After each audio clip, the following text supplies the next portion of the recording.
और सांझ को वह वहां अकेला था। उस समय नाव झील के बीच लहरों से डगमगा रही थी, क्योंकि हवा सामने की थी। यीशु मसीह ने कहा तुम चलो मैं आ जाऊंगा। उन्होंने सोचा कि यीशु मसीह ने विदा कर कर भागकर किनारे पे क्या हो जाएगा, चढ़ जाएगा। लेकिन यहाँ पर अब नाव कहाँ जा चुकी है? लहरों मतलब झील के बीच में क्या नाव अब नहीं आए। चेलों को लगा कि अब यीशु मसीह अब नहीं आएंगे, भाई दूसरी नाव में ही आएंगे, अब तो बाद में आएंगे, कब आएंगे नहीं पता। अब वो बिना यीशु के नाव में है और नाव कहाँ जा चुकी है? अब बीच में जाने के बाद ना इधर ना उधर है। आप लोग भी बीच में आ गए होंगे। अब हम किनारा छोड़ चुके हैं। क्या कर चुके हैं? जिस दिन हमने विश्वास किया था उस दिन हमने किनारा क्या कर दिया? छोड़ दिया। अब हम भीड़ के साथ नहीं हैं, यीशु के साथ हैं। हम नाव में बैठे हैं। ये झील इस संसार को भी दर्शाती है। किसको दर्शा रही है? आगे देखिए क्या हुआ। और यीशु रात के चौथे पहर झील पर चलते हुए उनके पास आया। चेले उसको झील पर चलते हुए देखकर घबरा गए और कहने लगे, यह भूत है, और डर के मारे चिल्लाने लगे। यहाँ एक स्टोरी जो है बहुत अद्भुत है। आज हमें कुछ सीखने को मिलेगा इसमें से। कौन से पहर? चौथा पहर, चौथे पहर। ये लगभग 3 बजे का टाइम, समझ रहे हैं आप? क्योंकि ये सुबह की बातें, भोर की बातें, सुबह की। लगभग कितने बजे की है? 3 बजे की। 3 बजे मुझे नहीं पता ये कौन सा समय होगा, पर एक ऐसा समय होता है जब 3 बजे अंधेरा अंधेरा ऐसा होता है, जब ध्यान से लोग देख नहीं पाते हैं। कोई पास में भी हो तो भी वो सही से नहीं दिख पाता है। तो अब चौथे पहर यीशु मसीह जो है ना झील पर चलते हुए उनकी ओर, अब वहां पर कुछ बातें हुई। अब यीशु मसीह चलकर आ रहे, उससे पहले क्या हुआ? यहाँ पर उससे पहले क्या हुआ? झील के बीच लहरों से क्या हो रही थी वो? क्योंकि हवा क्या थी? हवा शाम पहले क्या आई? हवा आई। सरकंडे हिल रहे हैं, पेड़ हिल रहे हैं, क्या कर रहे हैं। और जहां से हम जा रहे हैं वहां बहुत पेड़ है, शमशान घाट भी है।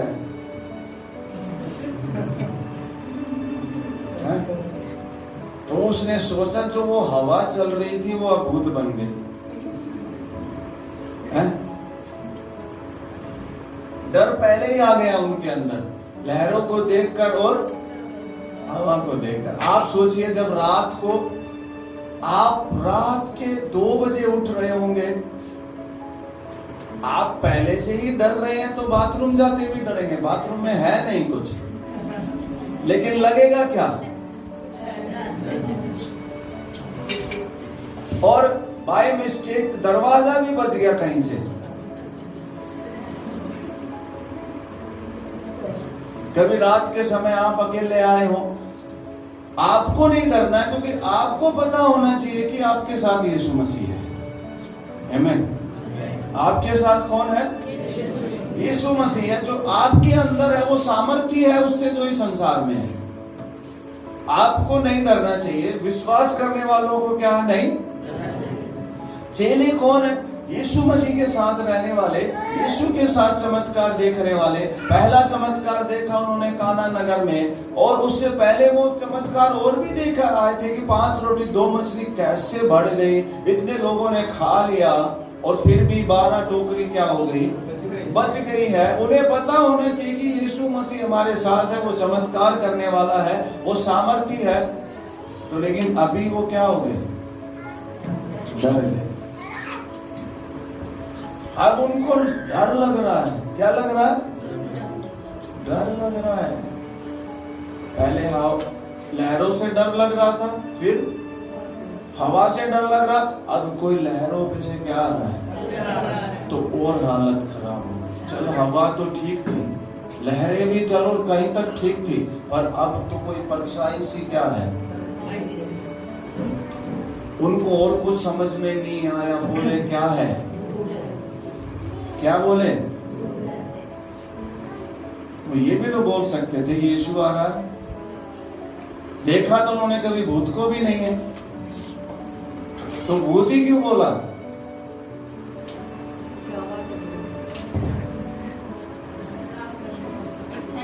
आज जैसे पिछले दिनों में कोरोना चल रहा था ना, लोगों को छींक भी आ गई तो डर लग गया, क्या आ गया,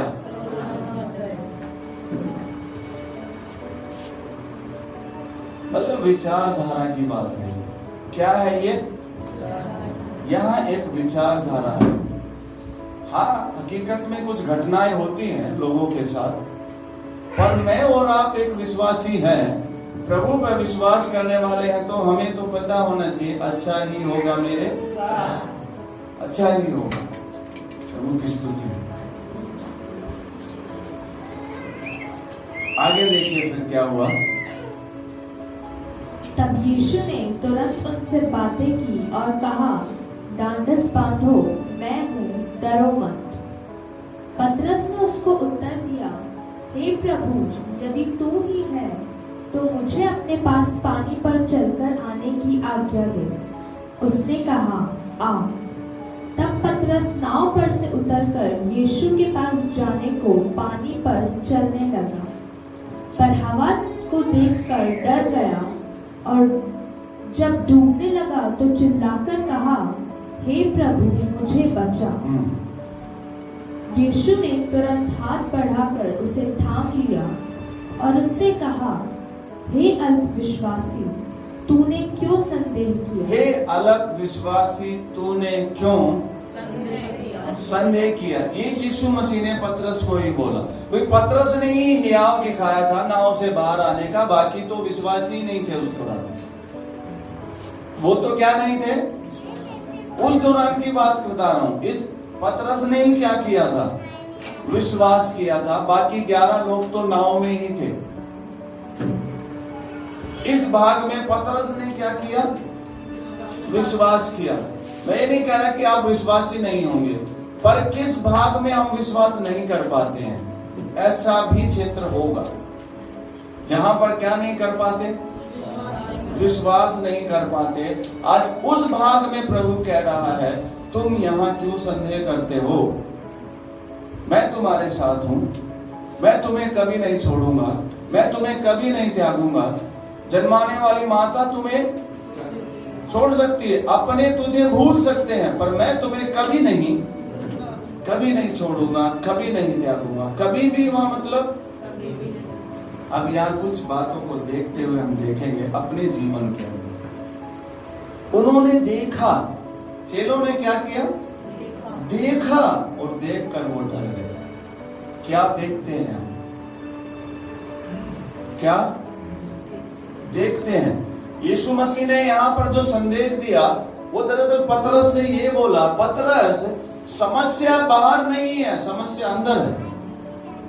यहाँ जो शिक्षा दी है उसका अर्थ यही है कि समस्या ना तो झील में थी, ना ही लहरों में थी, ना ही हवा में थी। समस्या कहां थी, पतरस के अंदर थी, कि वो डर गए।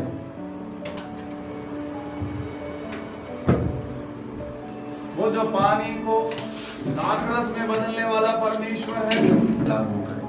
जब आप आगे बढ़ेंगे तो कुछ चीजें आंधी या तूफान बनकर आएंगी। जब परमेश्वर की योजना इजरायलियों के लिए थी और जब समय आ गया कि उन्हें मिस्र से बाहर निकालना है, तो पहले से ज्यादा समस्याएं वो फेस कर रहे थे। ये समझ लो, वही तो समय आजादी का होता है। हालेलुया। अब सपने में कुछ भी आ जाता है, सपने में भी कुछ भी। आप सपना देख रहे हो वो बात नहीं है, पर सपने को समझ कैसे रहे हो, सपने को विचार में क्या कर रहे हो, वो मायने रखता है। अब सपनों का अर्थ बाइबल बताती, सपनों का भी अर्थ होता है, लेकिन वो अर्थ ये नहीं कि कोई भी बता देता है।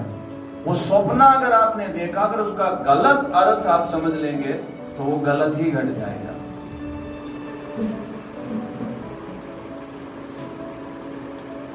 चाहे हकीकत में कुछ परिस्थिति परेशान कर रहे हो, चाहे सपने में कर रही हो, आपको विश्वास में रहना है। आमीन। मैं अपनी बताता हूं, मैं तो ऐसा करता हूं कि मुझे लगता ना सपने में कुछ गलत हो रहा, तो मैं अपने सपने में ही पहुंचकर उस गलत को बदल देता हूं। क्या कर देता हूं? उसे बदल देता हूं, क्योंकि प्रभु ने हमें अधिकार दिया। आमीन। जब आप अपने घर में सफाई करते हैं, वो जो कचरा मिलता है उस कचरे को उठाकर कहां डालते हो? कूड़ेदान में डाल देते हो, दूर फेंक देते हो, कूड़े की गाड़ी आती है उसमें डालते हो। आपके सपने में भी अगर कोई कचरा आ जाता है तो उस कचरे को भी आप ऐसे ही फेंक दो। अगर आपको सपने में डर आ गया, सपने में अरे बेटा मरा दिख गया, तो आप उस सपने के भाग को कचरे में डाल दो और ये बोलो वो तो लंबी उम्र जिएगा। आमीन। हालेलुया। बात यहां पर है कि यीशु मसीह ये सिखा रहा था कि तुम मनन किस बात पर कर रहे हो, विचार किस बात पर कर रहे हो।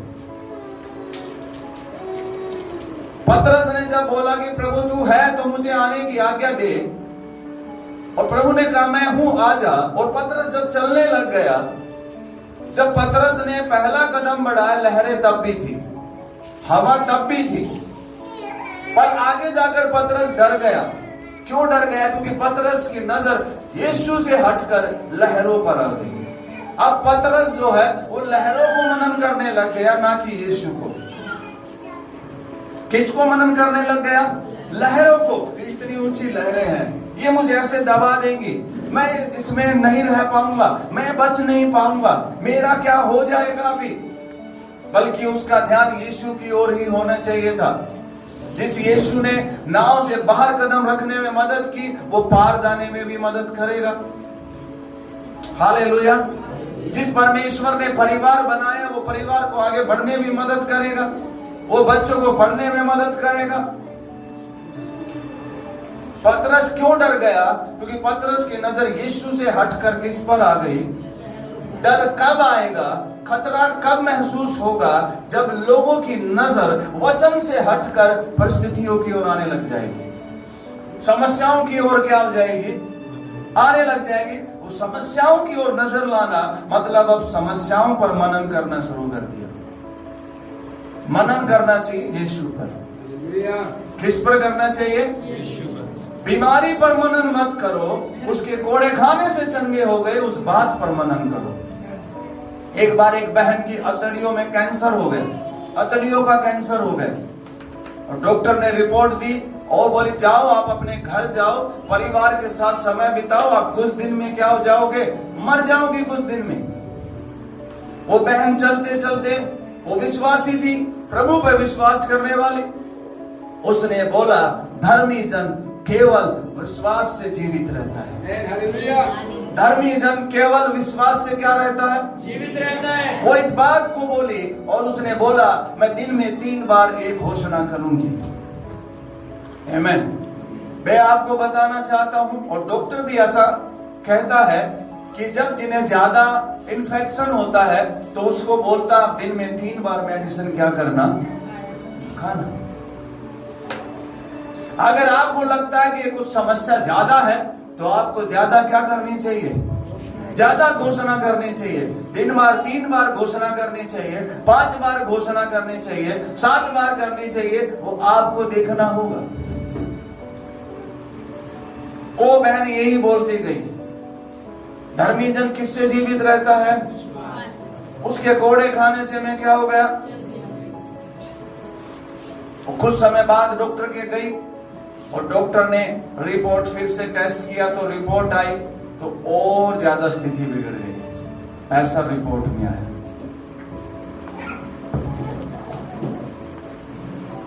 लेकिन उस बहन ने फिर भी यही बात बोली, धर्मी जन किससे जीवित रहता है?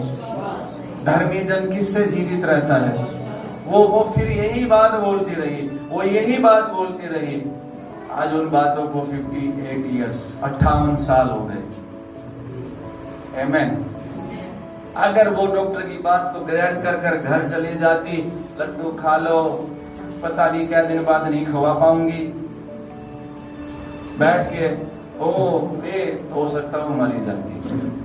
लेकिन उसने उस अधिकार का इस्तेमाल किया, विश्वास के साथ ये डिक्लेयर करना शुरू कर दिया कि मैं मरूंगी नहीं, मैं जीवित रहूंगी। आमेन। हम अपने परिवार के साथ सुख और आनंद से जीवन जिएंगे। यह अब आपके ऊपर निर्भर है। आप अपने विचारों में क्या सोच रहे हैं, अपनी कल्पनाओं में क्या सोच रहे हैं। तूफान बाहर का कभी भी प्रभाव नहीं डाल पाएगा अगर आप अंदर से मजबूत हैं तो। सबसे मेन है अंदर के तूफान को शांत करना। अंदर जो तूफान उठता है वो खतरनाक है बाहर वाले से।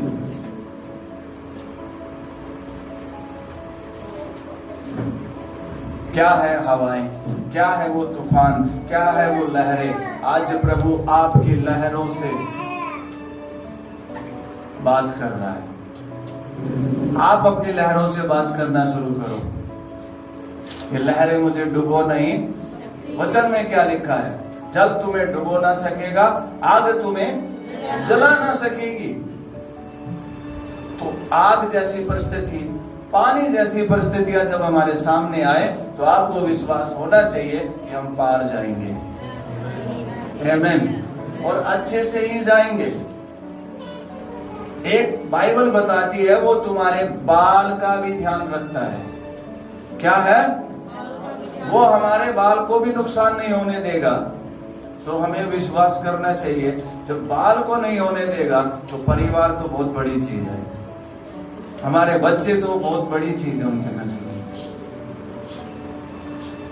डर नहीं आना चाहिए हमारे। क्या नहीं आना चाहिए? अब किस बातों को लेकर डर आता है? कई लोग बोलते हैं जब से बाइबल पढ़ने लगे ना सर में दर्द होने लग गया। सर में दर्द तुम्हारे नहीं हुआ है, पहले ही जो शैतान तुम्हारे सर को पकड़े बैठा था ना, अब सिर दर्द उसको हो रहा है। तो तुम बाइबल बार बार क्या करो? पढ़ो।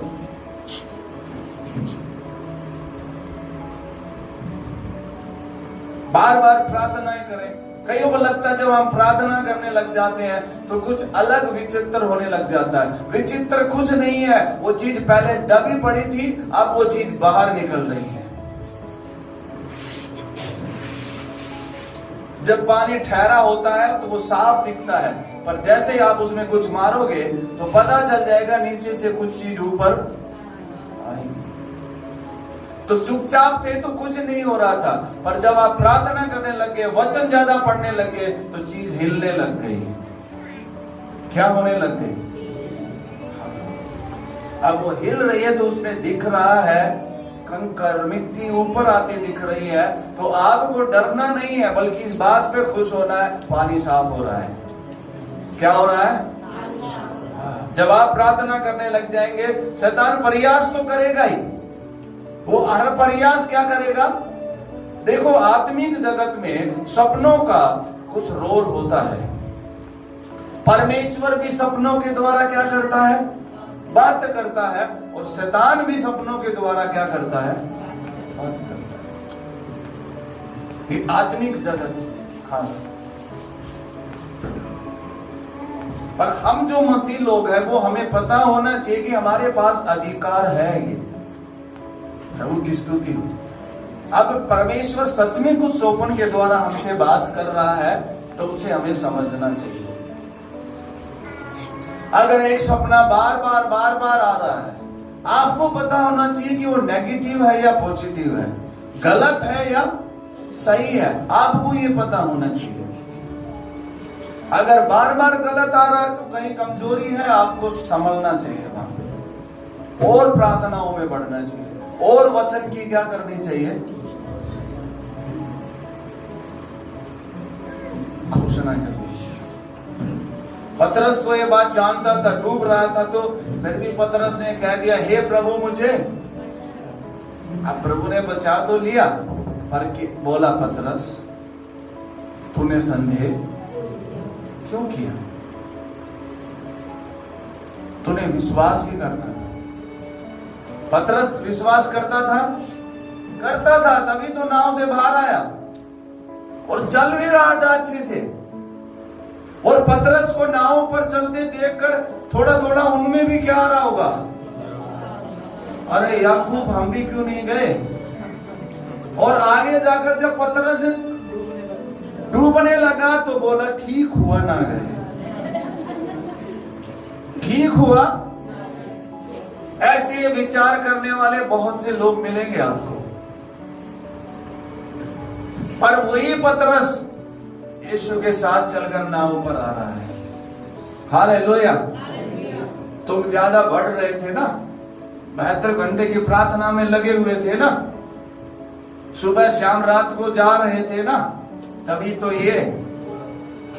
ये ऐसा बोलने वाले बहुत लोग मिलेंगे। हमें उनकी नहीं सुननी है, हमें बढ़ना है आगे, हमें उस पार जाना है। यीशु हमारे साथ है, अब संदेह नहीं करना। हमारे साथ कौन है? यीशु मसीह। प्रभु के साथ समय बिताएंगे तो अच्छे ही सपने आएंगे, ध्यान रखना। अब रात को आप टीवी देखोगे, टीवी में कुछ डिशुम देखोगे या कुछ अलग देख के सोओगे तो रात को भी तो वही दिखेंगे ना। या फिर आप विचार करके सोओगे कुछ गलत, आप अच्छा विचार करके सोओगे तो अच्छा ही होगा।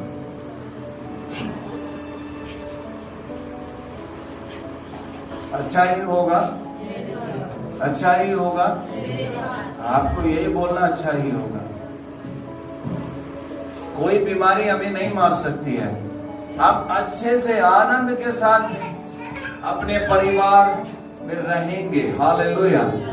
जो समय आएगा परिवार को अच्छा विदा करके, परिवार से विदा लेकर अच्छे से उन्हें बोलकर, हम ब्लेसिंग कर कर उनके साथ खाना खाकर, समय आएगा जब आराम से जाएंगे। कोई एक्सीडेंट, कोई दुर्घटना हमें नहीं लेके जाएगी, कोई बीमारी हमें नहीं लेके जाएगी। यीशु हमारे साथ है। तो किस बात से डरते हैं? दाऊद किसी बात से भी नहीं डरा, ना शेर से डरा, ना भालू से डरा और ना ही गोलियत से डरा। गोलियत आपको सपने में भी आके डरा सकता है, तब भी आपको यही होना चाहिए, तेरी खोपड़ी आज मेरे पैरों के नीचे होगी। केवल संडे को ही नहीं गाना ये गीत, शैतान की खोपड़ी, शैतान की खोपड़ी। बुरा सपना देख लिया तब भी उठकर बोलो शैतान की खोपड़ी। और शैतान, तुझे कोई इजाजत नहीं है मेरे सपने में आने की। यीशु के नाम में तुम्हें डांटता हूं। हालेलुया। वहां सारे घर को मत ठा देना। अलग क्या हो गया, पास्टर को भी ठा दिया 1 बजे, पता नहीं पास्टर जी क्या हो रहा है, देख लियो। चलो पास्टर तो अच्छे हैं ना, तो यीशु की तरह वो भी कह दे, हे अलग विश्वासी तूने क्यों था।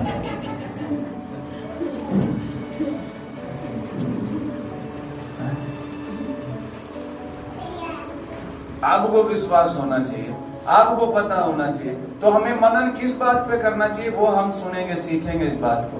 मनन पतरस को उस बात पे करना चाहिए था जो यीशु ने बोला, आ मैं ही हूं। हालेलुया। पतरस ने भी पूछा, शायद परखने के लिए पूछ लिया होगा, अगर यीशु आप है तो मुझे आने की इजाजत। तो यीशु ने बोला। एक और बात आपको बताना चाहता हूं, कई बार दुष्ट आत्मा किसी के अंदर आ रही हो तो उससे बात पूछने की कोशिश मत करा करो। अगर तू है तो ये है, नहीं है तो ये है। वो झूठ बोल देगा तो क्या करोगे? हैं? आपको लेकिन पता होना चाहिए, आपको परख होनी चाहिए। 12 में से एक का ही आया, एक में ही जोश था। पतरस में था भी वैसे जोश, हर चीज वो पहले करने की सोचता था। सोचा कि क्या पता यीशु ना कहे आजा, और यीशु ने बोला मैं ही हूं, मैं हूं, आजा आ। और पतरस मजा आया होगा जब पहला कदम झील पर जमकर आराम से। अगर आज ऐसा हो जाए तो पहले तो वीडियो बनाएंगे वो, ताकि फेसबुक पे क्या करें, किस बात पर ध्यान है हमारा? हम अपने आप को देखते हैं या परिस्थितियों को देखते हैं या यीशु को देखते हैं? यीशु हमें कभी नाश नहीं होने देगा। यीशु हमारे परिवार को नाश नहीं होने देगा। अभी आपके परिवार में क्या परिस्थिति चल रही है, आपको ये बोलना चाहिए, जिसने घर में से एक ने भी विश्वास कर लिया उसका पूरा घराना क्या पाएगा? आप बार बार इस वचन को बोलो, दिख कुछ भी रहा हो, कुछ भी रहा हो, लेकिन आप बार बार यही वचन बोलो। 1 साल लगे चाहे 5 साल लगे, चाहे आपको यही क्या बोलना पड़ेगा? वचन। मैंने विश्वास किया है, मेरा घराना भी क्या पाने जा रहा है? उद्धार पाने जा रहा है। अपने घराने के साथ मिलकर आराधना करूंगी, अपने घराने के साथ मिलकर आराधना करूंगा। प्रभु की स्तुति हो। मैं विश्वास करता हूं ये लहरें अब दिख रही है, लहरें अब नहीं दिखेंगी। बोलो, ये लहरें अब नहीं दिखेंगी। कौन सी लहरें हैं? बीमारी की लहरें होंगी, कर्जे की लहरें होंगी, या कोई और परिस्थिति की लहरें होंगी। कोई भी वो लहरें हो सकती है, पर आपको पता होना चाहिए कि यीशु ने हमें अधिकार दिया है, उन लहरों को भी तोड़ सकते हैं हम। आमीन। कर सकते हैं कि नहीं? हाँ, वो देख क्या रहा था? पतरस क्या देखने लगा? तो क्या देख रहे हैं आप भी? ये लहरें, इस संसार में हम रहते हैं, अलग अलग लहरें उठती हैं, अलग अलग लहरें। क्या देखते हैं मीडिया में, न्यूज में, क्या देख रहे हैं हम?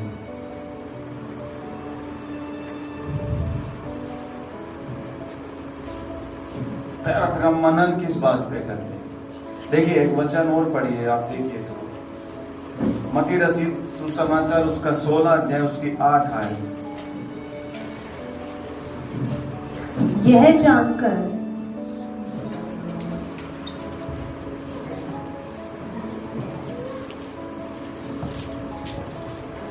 जानकर यीशु ने उनसे कहा, हे अल्पविश्वासियों, तुम आपस में क्यों विचार करते हो कि हमारे पास रोटी नहीं है? अब वो आपस में, हे अल्पविश्वासियों, तुम आपस में क्यों विचार करते हो? क्या कर रहे हैं आप आपस में? हो परिवार है आप, परिवार क्या विचार करता है? वो अलग विश्वासी हो। यहाँ क्या आया? मतलब उस मंडली में कोई विश्वास नहीं कर रहा था, सारे क्या कर रहे थे? संदेह कर रहे हैं। यीशु मसीह ने तो कहा था, शास्त्री फरीसियों के खमीर से और रोटी से क्या रहना, तुम सावधान रहना। पर ये यहाँ पर बात करने लगे, हमारे पास तो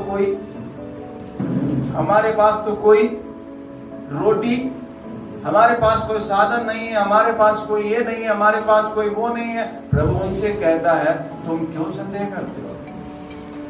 आप पेरेंट्स होने के नाते अपने बच्चों के साथ बैठकर क्या विचार करते हो? क्या बातचीत करते हो आप? तो आपको समझ में आ गया, गलत सपना आता है तो उसे कहां डाल दो? कचरे के डब्बे में डाल दो। उसके बारे में फिर बात करने की भी जरूरत नहीं है जी, मैंने तो आज ऐसा सपना देखा जब तुम मर गए। इसकी क्या बात करने की जरूरत है? उसने, जब आपने उसको कचरे में ही डाल दिया, तो कचरे में डली हुई चीज को कौन निकाल के दिखाता है? हैं? समझ रहे? कचरे में डली हुई चीज को कोई निकालता है क्या? जब डाल दिया तो भेज दो उन्हें दूर। हमें अपने मन को समझाना है, ये नहीं हम लंबा जिएंगे। आमीन, हालेलुया। 50 साल वाली सालगिरह मनाएंगे हम। कौन सी? अभी तो 50 वाली ही बोल दो कि 50वीं सालगिरह मनाएंगे। बाद में फिर 75 वाली भी बोल देना, जब 50 वाली मना लो। हैं?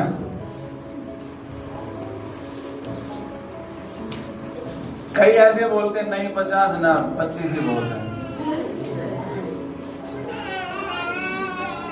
इसके साथ तो 50 का 5 ही मुश्किल हो रहे काटना दिन।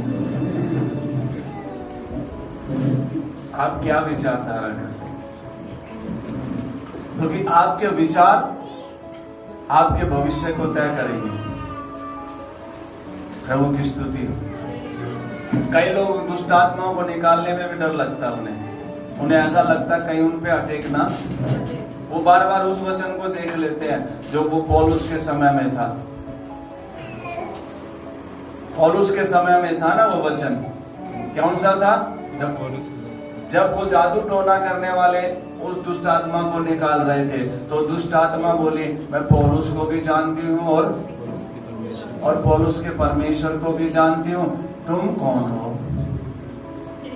वो नंगे भागे। उन कईयों को लगता अगर हम भी निकालने गए तो हमें भी कहीं नंगा। तुम विश्वासी हो। वह विश्वासी नहीं थे, वो तो जादू टोना करने वाले थे। वो केवल यीशु का नाम उपयोग कर रहे थे, बाकी यीशु उनके अंदर। हमारे अंदर कौन है? यीशु मसीह है। जितनों ने विश्वास किया है वो दुष्ट आत्माओं को क्या कर सकते हैं? बीमारों को क्या कर सकते हैं? कौन निकाल सकता है? जो विश्वास करने वाले हैं। बाइबल बताती है विश्वास करने वालों में ये चिन्ह होंगे। किसमें होंगे ये? आप विश्वास करने वाले हैं? आप विश्वास करने वाले हैं? 2-4 का ये सारा, बाकी अभी बिना विश्वास वाले हैं। क्या आप विश्वास करने वाले हैं? दुष्ट आत्माएं कौन निकाल सकता है? बोलो विश्वास करने वाले। विश्वास करने वाले विश्वासी दुष्ट आत्माओं को क्या कर सकते हैं? ऐसा नहीं है कि दुष्ट आत्मा निकालने के लिए किसी और का अलग अभिषेक किया गया। विश्वास करने वाले उसे निकाल सकते हैं। उन्हें यह विश्वास होना चाहिए। आमीन। हाँ, मैं ये नहीं कहता कि दुष्ट आत्माएं नहीं होती या लोगों को परेशान नहीं करती हैं, पर विश्वास करने वाले उन्हें निकाल देते हैं। एक बार एक स्टोरी मुझे पता चली। एक व्यक्ति दिल्ली में नौकरी करता था। वो विश्वासी नहीं था और वो रात को ज्यादा भी टाइम नहीं हुआ था, 8 बजे का लगभग टाइम। वो दिल्ली से वो बहादुरगढ़ के सफर में था और रास्ते में एक जगह आती है जहां पर वो जा रहा था। सुनसान जगह थी, बाइक पे जा रहा था। उसको लगा कि उसकी बाइक पर कोई बैठ गया और जैसे बैठा उसकी हालत खराब, बेचैन हो गया वो। उसे ऐसा लगा कि मुझे कोई पानी पिला दे, अभी नहीं तो मर जाऊंगा मैं। वो गाड़ियों को रुकवाने लगा पर कोई गाड़ी नहीं रोक रही थी। एक व्यक्ति ने गाड़ी रोकी, उससे पूछा क्या हो गया? कह रहा मुझे प्यास लग रही है, मुझे पानी क्या कर दो। तो बोला, उसके दिल पर हाथ रखवाया उसने अपने पे, तो बहुत तेज धड़क रहा था। कह रहा ये क्या हो गया? उसने बोला कुछ चीज मेरे बाइक पर क्या हो गई। जब ऐसा बोला तो वो व्यक्ति पानी पी, भाई मैं आ रहा हूं, गाड़ी लेके भाग गया। क्योंकि वो भी डर गया, उसका परिवार था। अपनी माँ को बोला, माँ अब मैं नहीं आऊंगा, मैं नहीं दिखूंगा। डर गया वो। कैसे ना कैसे कर वो अपने घर पहुंचा, हेल्प लेकर किसी से। डर गया वो इतना। उसकी बाइक स्टार्ट नहीं हो रही, उसको डर लग रहा। उसके बाद उन बाइक पे ही क्या हुआ, उनके रिलेशन में कोई विश्वास में था कि उसने बोला कि तुम ब्लूटूथ लगाए रहो और मेरे फोन को कट मत करना, मैं तुम्हारे लिए प्रार्थना कर रही हूं। और वो प्रार्थना करती रही। वो खुद बताता है लीड लगा रखी होगी जो भी। इतना बेचैन हो गया वो, इतना बेचैन हो गया। वो बता रहा था कि मेरा मन कर रहा था मैं हेलमेट फेंक दूं और उस लीड को भी क्या कर दूं मैं। इतना बेचैन हो गया, सो नहीं पा रहा वो। परेशानी उनके सामने होने लगी। बाद में उन्हें वो कलीसिया में लेकर गए और वहां उसके लिए प्रार्थना हुई और प्रभु का धन्यवाद, वो छुटकारा पा गया। आमीन। वो पहले विश्वासी नहीं था, फिर वो विश्वासी बन गया। प्रभु की स्तुति हो। ये चीजें हैं लेकिन विश्वासियों पर ये चीजें प्रभाव नहीं डाल सकती है। विश्वासी लोगों को पता चले कि इस घर में दुष्ट आत्मा है तो उन्हें पहुंचना चाहिए। अगर तुम चाहो तो हम इसे निकाल सकते हैं। अब उनमें डर नहीं होना चाहिए ना, निकाल के आ गए, घर आए, बल्ब फ्यूज हो गया, एक क्या नाटा थे ना, मत निकाल जा। ये चीजों पे क्या नहीं देना चाहिए, हमें ध्यान नहीं देना चाहिए, क्योंकि दुष्ट आत्माएं हमारा कोई नुकसान नहीं कर सकती, हम ही उनका नुकसान करते हैं। तो हमें मनन किस बात पे करना चाहिए वो मैं यहाँ बताना चाहता हूँ। अगर आप मनन करना चाहते हो तो लूका रचित सुसमाचार उसका 10 अध्याय उसकी 19 आयत को देखो। देखो यहाँ पर क्या लिखा है, देखो मैंने तुम्हें सांपों और बिच्छुओं को रौंदने का और शत्रु की सारी सामर्थ पर क्या दिया है, अधिकार। अगर हमें मनन करना चाहिए तो अधिकार पर मनन करना चाहिए। किस पर मनन करना चाहिए? मुझे अधिकार मिला है दुश्मन की सारी सामर्थ पर। कितनी सामर्थ पर? सारी। कितनी? सारी। मुझे क्या मिला है? अधिकार। तो मुझे उस पर मनन करना चाहिए। सांप और बिच्छुओं को रौंदने का और शत्रु की सारी सामर्थ। क्या मिला मुझे? अधिकार। क्या लिखा है? आधी नहीं। क्या लिखा है? केवल लोकल दुष्ट आत्माओं पर नहीं, सब पर। किस पर? अब ऐसा ना बोले ना वो खतरनाक दुष्ट आत्मा है, उस पर नहीं है। किस पर है? अब आप पोजीशन ले लो। जब तक आपको डराएगा, जब तक आप डरोगे, अगर आप नहीं डरोगे तो वो आपको डरा। और हकीकत बात तो बताऊं, शैतान डरता है, इसलिए वो हर कोशिश करता है। फिरौन डर गया था इजरायलियों से, इसलिए वो कोशिश कर रहा उन्हें दबाने की। डर कौन गया? फिरौन डर गया कि ये जाति बड़ी तेजी से बढ़ रही है, कहीं ये हमारा विरोध करके निकल ना जाए यहां से। तो डर कौन रहा है? आपको पता, जानवर भी डर को भाप लेते हैं और वो उनको ही पकड़ते हैं जो उन्हें पता चल गया ये कुत्ता भी भाप लेता है, ये डर गया। जब उन्हें पता चल जाएगा, मैं और एक भाई मेरे साथ में, हम नाइट प्रेयर में जा रहे थे, बाइक पे ही गए थे, तो हम एक दूसरी गली में से चले गए तो वहां 2-3 कुत्ते हो गए, भौंकने लग गए। मैंने बोला भाई उतर के इन्हें हेलमेट दिखाइए एक बार।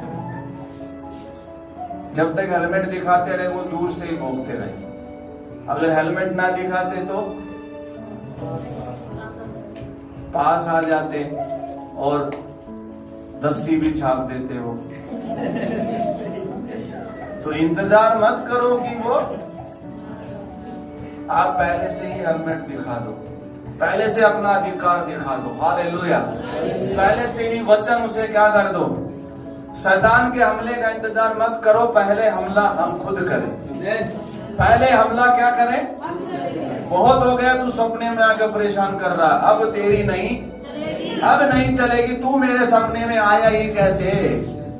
ये बता, तू आया ही कैसे आया? तेरा मेरे सपने में आने की इजाजत। एक और बात बताता हूं, जब आप उस के क्षेत्र को उजाड़ रहे होगे, वो कोशिश करेगा आपको डराने की। क्या करेगा वो? ऐसा क्यों करता पता? ताकि आप प्रार्थना करना क्या कर दो, बंद कर दो। और कई बार वो प्रार्थना बंद कर देंगे, उन्हें ऐसा दिखेगा भी नहीं फिर वो, और उन्हें लगेगा अब क्या हो गया, सब नहीं, सब ठीक नहीं हुआ, सब ठीक नहीं है। हमें दीवार ऊपर से नहीं गिरानी है, नींव समेत क्या करनी है। जो शैतान पहले से एरिया में बैठा था, उसके नींव समेत उसका प्रभाव क्या करना है, खत्म करना है। इसलिए हमें प्रार्थनाएं लगे रहना है। सपने में आपने मगरमच्छ देख लिया है तो आप मगरमच्छ को इस तरह मत देखो कि वो आपको खा रहा, इस तरह देख लो तुम मगरमच्छ को फाड़ रहे हो। आमीन। दिख कुछ भी रहा, दिखे को बदल दो। आप बदल सकते हो, क्या कर सकते हो? हाँ, लेकिन सपनों का कुछ अर्थ तो है। अगर सपना बार बार ऐसा दिख रहा है तो फिर प्रभु से भी प्रार्थना करें और अपने पास्टर के पास जाकर भी बोलें कि मुझे बार बार ऐसा आ रहे हैं, तो पवित्र आत्मा उसका अर्थ बताए हमें, वो भी है। जब आत्मिक क्षेत्र में आप कमजोर हो जाएंगे तब ये चीजें आपको क्या करेंगे, दबाएंगी, डर ला देंगे। अगर डर आने लग गया तो इसका मतलब कहीं ना कहीं कमजोरी आ गई। सपने पहले भी आते थे, सपने बाद में भी आ रहे होंगे, लेकिन फर्क क्या होता है, अब वो सपने हमें डरा नहीं पाते, अब वो चीजें हमें डरा। बिल्ली पहले रास्ता काट जाती थी तो डर जाते थे, पर अब बिल्ली रास्ता काट जाए तो अब डरते नहीं है, पहला कदम बढ़ाते हैं। छींक आ जाती तो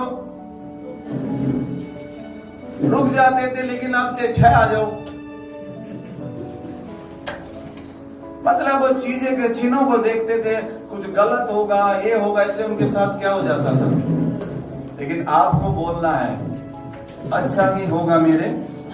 ये 6 महीने जो बचे हुए इस साल के, इसमें कुछ बढ़ोतरी दिखेगी, इसमें ब्लेसिंग दिखेगी, इसमें आनंद होगा। जो मिस्री दिखते थे अब नहीं दिखाई देंगे। मिस्री क्या है, वो नेगेटिव, कर्जा, परेशानी, बीमारी, वो सब क्या है, मिस्री है। अब वो नहीं दिखेगा, बार बार बोलना है हमें। क्या करना है, तो पतरस ने वही गाना, जब नाव से बाहर आया वही गाना गाते रहना था, लेकिन पतरस ने इंजन क्या कर दिया, बंद कर दिया, अपना अंगीकार बदल दिया उसने। पहले क्या कह रहा होगा, जो भी होगा अच्छा ही। नाव से बाहर आते ये गीत शुरू कर दिया, जो भी होगा अच्छा ही होगा मेरे, अच्छा ही होगा मेरे। ऐसे कर रहा था, लहरें और बढ़ने लग गई, यहां तक लहरें आ गई कमर तक, तब भी क्या कह रहा, अच्छा ही होगा। अब लहरें चेस्ट तक आ गई हैं, तब भी क्या कह रहा, अब मुंह तक आ गई हैं, तब भी क्या कह रहा है, अब नाक तक आ गई तो बोला अच्छा नहीं होगा। मैं तो अच्छा ही अच्छा बोल रहा हूं, लेकिन अभी भी क्या आ रही है। अगर पतरस मुंह से ना बोल पा रहा था तो नाक से कर देता, अच्छा ही होगा। क्यों ऐसा हो गया, क्योंकि पतरस किसकी तरफ देख रहा है। जब दानियल को शेर की मांद में डाल दिया, दानियल तब भी परमेश्वर की ओर क्या कर रहा है। सदरक मेशक अबेदनगो को आग की भट्टी में 7 गुना धधकती हुई आग के भट्टे में डाल दिया, तब भी वो किसकी ओर देख रहे हैं, परमेश्वर की ओर देख रहे हैं। आमीन। हमें किसकी ओर देखना है, अच्छा ही होगा, मेरे साथ अच्छा होगा, मेरे परिवार के साथ अच्छा होगा, सेवकाई के साथ अच्छा होगा, अच्छा ही। तो आपको देखना है और वचनों को निकालना और बोलना है बस। आमीन। बीमारी की दुष्ट आत्माओं को डांटना है, कर्जे की दुष्ट आत्माओं को डांटना है। इतना ही नहीं है, एक जगह पर और भी है। जब हम देखते हैं मत्ती रचित सुसमाचार 6 अध्याय उसकी 30 आयत में,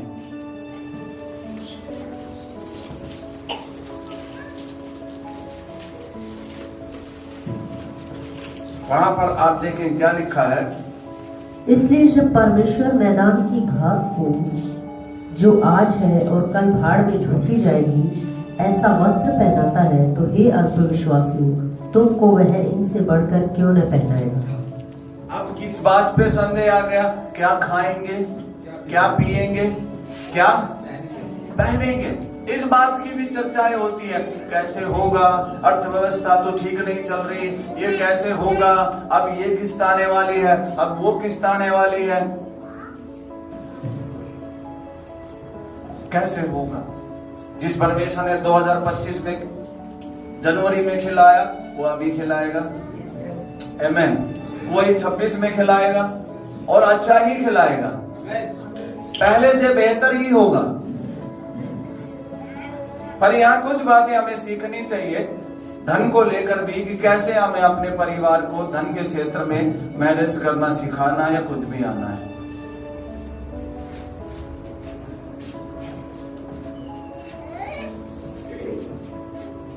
तो क्या है आज का विषय है? मैं कहना चाहता हूं, हे विश्वासी तूने क्यों। तो आज का संदेश किसके लिए है? हाँ, विश्वासियों के लिए है। चेलों के लिए है। पतरस कौन है? चेला है। कह रहा तूने क्यों संदेह किया?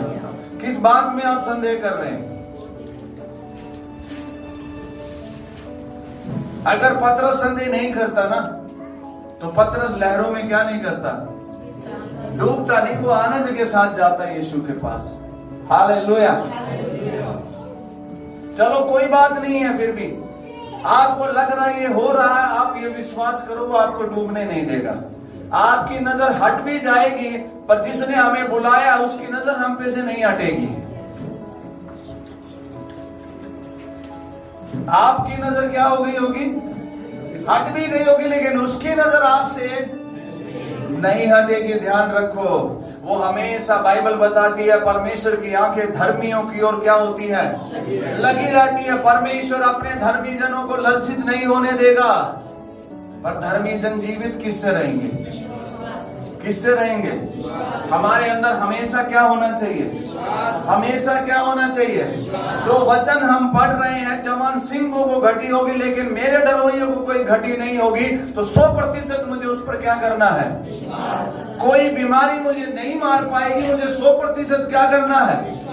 भले वो आपको चिन्ह दिख रहे हो, भले वो बीमारी आ गई हो, भले वो बीमारी आपको परेशान कर रही हो, लेकिन आपको बोलना है उसके कोड़े खाने से मैं क्या हो गया? उसके कोड़े खाने से मैं क्या हो गया? बार बार बोले उस पर, क्या करें उसे?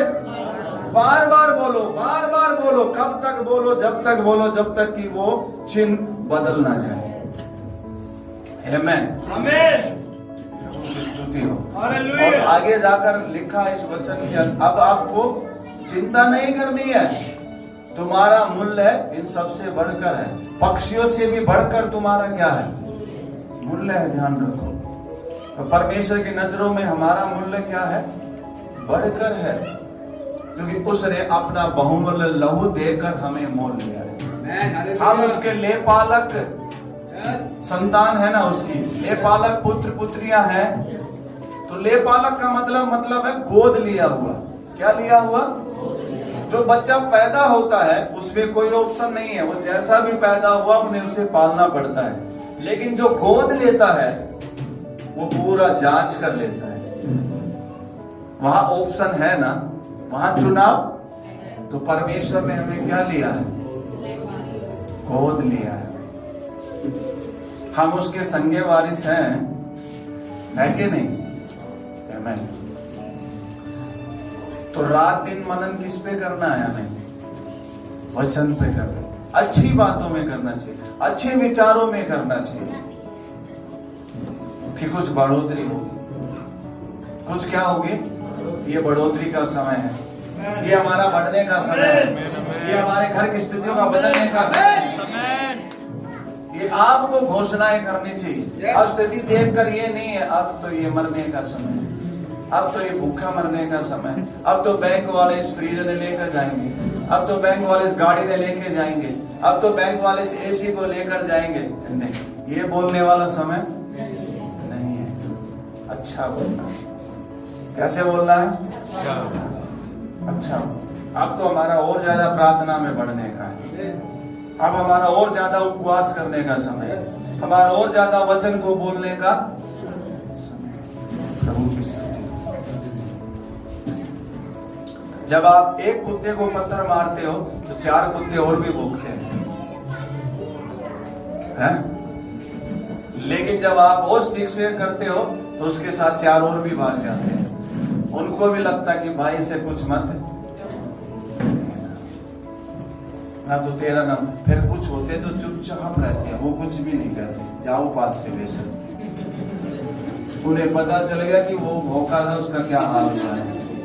इसलिए तू क्या रहे, चुपचाप रहेगा, तो बैठा रहेगा ना, तो तेरे को भी गली खोदनी पड़ेगी। आमीन। अब आप चुपचाप मत रहिए, पर अगर आपको दिखे ना कि सालों से ये अटैक हो रहा बार बार, सालों से ये चीजें हो रही बार बार, तो आपको देखना, हाँ कुछ सौपन आपको आ रहे हैं बार बार, तो हो सकता कुछ बंधन भी हो पुराना। क्या हो? कुछ ऐसी चीज भी हो सकती है। पर आपको ध्यान देना वचन पर। किस पर? बार बार अगर बीमारी आ रही है तो आप हल्के में मत रहो। आपको अधिकार लेना और बीमारी को क्या कर दो, हर बंधन को क्या कर दो, तोड़ दो। हर विचारों को क्या कर दो, तोड़ दो। मुझे कौन सा विश्वासी बनना है? पूरा विश्वास करना है। समय हो चाहे ना हो, स्थिति हो चाहे ना हो। मैं सेवा में तब निकला था जब कुछ भी नहीं था, जब कुछ भी नहीं था आगे, मतलब क्योंकि विश्वास से ही निकले थे। और आज भी किससे चल रहे हैं? विश्वास। और आगे भी किससे चलेंगे? विश्वास से ही चलेंगे। विश्वास करने वाले ही बढ़ोतरी को देखेंगे। तो हमने आज के अध्याय से कुछ बातों को हम देख रहे हैं। एक और वचन पढ़कर हम प्रार्थना की ओर जाएंगे। अब देखो मत्ती 21:21 में क्या लिखा है, यदि तुम विश्वास करो और संदेह ना करो तो केवल अंजीर के पेड़ के साथ जो किया वो नहीं, तुम पहाड़ों को भी आज्ञा दोगे तो पहाड़ क्या हो जाएंगे? उखड़ जाएंगे। अंजीर का पेड़ के साथ हुआ वही नहीं, केवल सरदर्द ही नहीं, केवल एलर्जी ही नहीं, तो उन पहाड़ों जैसी समस्याओं को भी क्या कर दोगे? उखाड़ दोगे। और क्या कह रहा? अगर तुम, मैं तुमसे सच कहता हूं, क्या लिखा है? पढ़ियो। यीशु ने उनको उत्तर दिया, मैं तुमसे सच कहता हूँ। मैं तुमसे क्या कहता हूँ? यीशु कभी झूठ नहीं बोलता था। और फिर भी क्या कह रहा है यीशु? मैं तुमसे, क्योंकि लोग लगता होगा कि ये झूठ बोल रहे हैं। यीशु कह रहा मैं तुमसे क्या कहता हूँ? सच कहता हूँ। इसका मतलब क्या है? ये परमेश्वर का वचन क्या है? ये सत्य है। ये कल भी काम करता था और आज भी और आने वाली पीढ़ी में भी काम करेगा। हमसे पहले 10 पीढ़ियां, 20 पीढ़ियां, 50 पीढ़ियों पहले भी ये क्या करता था? उनसे बात करता था, उनकी परिस्थिति में, उनकी समस्याओं में। ये आज भी करता है। आपको घोषणा करनी है आज से अपने परिवार में, मेरे परिवार में कोई बीमारी काम नहीं करेगी, मेरे परिवार में कोई श्राप काम नहीं करेगा, मेरे परिवार में कोई बंधन काम नहीं करेगी।